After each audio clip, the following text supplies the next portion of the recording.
Assalomu alaykum. Bizlarni yaqindan kuzatayotgan aziz obunachilarimiz, bizni kuzatishda davom eting. Biz esa ta'limga yangilik kiritishni davom etamiz. Hozir ona tili darslarimizda viloyatga sayohat deb nomlangan ajoyib metodni qo'llaymiz. Bizni kuzatib tursangiz, o'zingiz guvoh bo'lasiz. Bizdan uzoqlashmang. Lobar Muxtor va YouTube kanaliga obuna bo'ling. Bizda eng qaynog'i, eng qizig'i bizning kanalda. Bizdan uzoqlashmang. Fikringizni albatta kommentariyada yozib qoldiring. Biz esa davom etamiz. Darsimizni boshlashdan oldin, ona tili darsimizni boshlashdan oldin sizlar bilan birgalikda o'tilgan mavzularimizni mustahkamlab olamiz, esga olamiz. Buning uchun esa sizlar bilan birgalikda viloyatga sayohat deb nomlangan ajoyib metoddan foydalanamiz. Diqqatimizni doskaga qaratamiz. Demak, dostkamizda 3 ta qator uchun O'zbekiston Respublikasining asosiy yozuvi turibdi. Mana shu O'zbekiston bo'yicha O'zbekistonimizda ya'ni 12 ta viloyatimiz bor. 12 ta viloyatlarimiz esa mana bu yerda rasmlari turibdi. 12 ta viloyatni qaysi viloyatiga siz sayohat qilishni xohlaysiz? Ana shu viloyatni tanlab, o'zingizni mana shu dumaloq O'zbekiston deb nomlangan yer sharimiz atrofiga yig'ishni boshlaysiz. Ko'ramiz, savollarimiz ham 12 ta. 12 ta savolga kim javob bersa, o'zini viloyatini olib, o'zini demak, o'sha yer sharini old atrofiga joylashtirishni boshlaydi. Savollarimiz tugaganda ko'ramiz, qaysi qator ko'proq viloyatga sayohat qo'lga kiritishar ekan. Qaysi qator ko'proq viloyat qo'lga kiritsa, o'sha qatorimiz guruhimiz g'olib bo'ladi. O'sha o'quvchilarimiz rag'bat kartochka bilan rag'batlantiradi. Demak, g'olib bo'lishadi. Tushunarli bo'lgan bo'lsa, birinchi savolni aytaman. Diqqat bilan eshiting. Fe'l bo'ldik. Rahimaxon, uchta guruhga o'tgan zamon, hozirgi zamon va kelasi zamon. Barakalla. Demak, xohlagan bitta viloyatni olasiz va o'zingizni yer shari atrofiga joylashtirasiz. Yaxshi. Davom etamiz va ikkinchi savolga o'tamiz. Ikkinchi savolimiz sifatning ma'no turlari. Nechta va qanday? Qani Rahmonali? Sifatning ma'no turlari 6 ta: rangi, hajmi, shakli, xulq-xususiyati, mazzasi, hidi. Hidi. Barakalla. O'zimizni yer sharimizga demak xohlagan bir viloyatni olib yopishtiramiz. Tez bo'lamiz. Qani? Barakalla. Keyingi savolga o'tamiz. Diqqatingizni qaratasiz. Shakldosh so'zlarimiz haqida kim ma'lumot beradi? Qani shakldosh so'zlarimiz?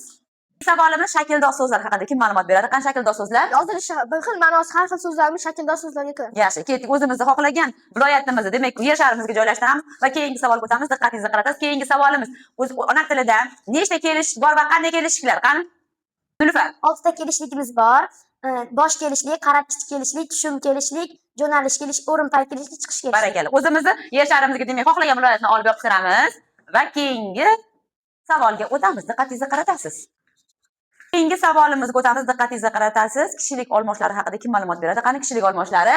Kishilik olmoshlari 6 ta: men, sen, u, biz, siz, ular. Barakalla. Demak, o'zimizni yer sharimizga xohlagan viloyatimizga olib yopishtiramiz. Qaysi viloyatga sayohat qilishni xohlaysiz? Ana shuni olasiz. Yaxshi. Davom etamiz va keyingi savolga o'tamiz. Diqqatingizni qaratasiz. Keyingi savolni diqqat bilan eshitasiz. Biz gapni nechta bo'lakka bo'lib o'rganyapmiz, Shabna? Ikkita bo'lakka bo'lib o'rganyapmiz. Bosh bo'lak va ikkinchi darajali bo'lak. Yaxshi. O'zimizni demak yer sharimiz atrofiga xohlagan viloyatimizni yopishtiramiz va keyingi savolga o'taman. Diqqatingizni qaratasiz. Gapning bosh bo'lagiga nimalar kiradi? Qani bosh bo'lagi? Kim aytadi? Kim aytadi? Bobir. Gapning bosh bo'lagiga ega va kesim. Ega bilan kesim kiradi. Barakalla. Ketdik. Keyingi savolga o'tamiz. Diqqatingizni qaratasiz. Sizlar bilan ona tili darslarimizda qanday qo'shimchalarni o'tyapmiz? Qanday qo'shimchalar? So'z yasovchi, so'zlarni o'ziga bog'lovchi va egalik qo'shimchalar. Yaxshi, o'zimizni demak yer sharimizga, o'zimizga sayohat qiladigan viloyatimizni yopishtiramiz. Keyingi savolga o'tamiz. Diqqatingizni qaratasiz. Biz savolni eshitdik. Ot yasovchi qo'shimchalar haqida ma'lumot bering. Qani? Aytadi, ot yasovchi qo'shimchalar haqida ma'lumot bering. Qani? Ot yasovchi qo'shimchalar: chi, la, kor, dosh, loq, zor, k va q. Yaxshi, ketdik. O'zimizni yer sharimizga sayohat qilmoqchi bo'lgan viloyatimizni yopishtiramiz. Keyingi savolga o'tamiz. Diqqatingizni qaratasiz.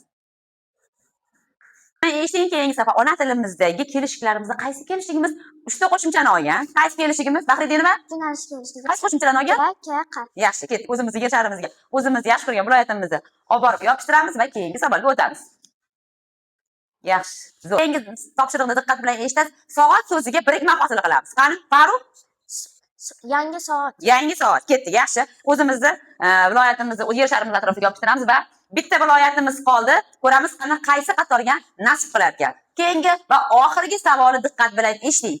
Savol diqqat bilan eshiting. Hozirgi zamon fe'li qaysi qo'shimchani o'ziga oladi? Qani? Turdaliba? Yap qo'shimchasini o'ziga oladi. Yaxshi, yap qo'shimchasini oladi. Yoki ishlayapti, qilyapti, uxlayapti. Barakalla. Demak, oxirgi viloyatimizni qo'lga kiritishdi bular. Endi esa natijalarga qaraymiz. Natijalarga qaraydigan bo'lsak, 3 ta qatorimiz ham o'zini olgan bilimlarini ishga solib, harakat qilishda, javob berishga o'tilgan mavzular asosida, lekin bu yerda tezkorlik ham inobatga olinishi kerak. To'g'rimi? Demak, birinchi qatorimiz 5 ta viloyatni qo'lga kiritishdi, 5 ta viloyatga sayohat qilishdi. o'rta qatorimiz 3 ta viloyatni qo'lga kiritishdi. Demak, 3 ta viloyatga sayohat qilarkansiz. Oxirgi qatorimiz esa 4 ta viloyatni qo'lga kiritishdi. Ular 4 ta viloyatga sayohat qilishadi. Demak, eng ko'p sayohat qiladigan qatorimiz birinchi qator bo'lishdi. Ular 5 ta viloyatga sayohat qilishni qo'lga kiritishdi va g'oliblikni ham qo'lga kiritishdi. Qarshi olib qo'yamiz.